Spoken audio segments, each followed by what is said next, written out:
when you engage with historical memory and sort of the traumas and the violence of the past, it does really, it has a way of helping you to sort of reorient like the way you think about time and how change happens over time, right? And so, you know, teaching in universities, for example, and teaching in like predominantly white institutions, oftentimes I'll stand in front of classrooms and I will tell my students, like, 100 years ago, the idea of someone looking like me teaching this class on like feminist environmental ethics and like what queer theory can teach us about the environment or like any of that shit would have seemed completely, it just would not be possible. Like someone like me was not possible.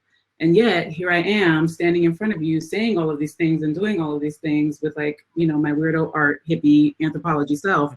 And isn't that amazing, right? And so when I, you know, and so I frame that statement by, you know, by them asking the question like, well, what had to happen historically for someone like me to be here, right? Like what kinds of radical imagination had to happen for someone like me to exist in the world, you know? And I think about on a very personal and, you know, level, I think about that a lot, like what ancestral prayers had to happen so that someone like me could materialize in the world as I am at this moment to do my work.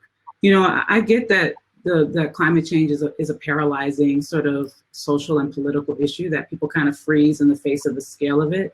But I also think that, you know, change is terrifying, you know, but it also presents an opportunity to create systems that are different than what we have right now, you know, and nothing changes because if people were comfortable, nothing would ever change.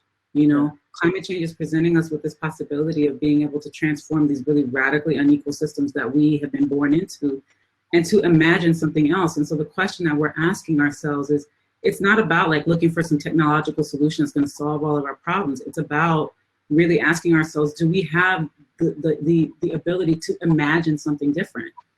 And I think that's really what we run into is our lack of imagination.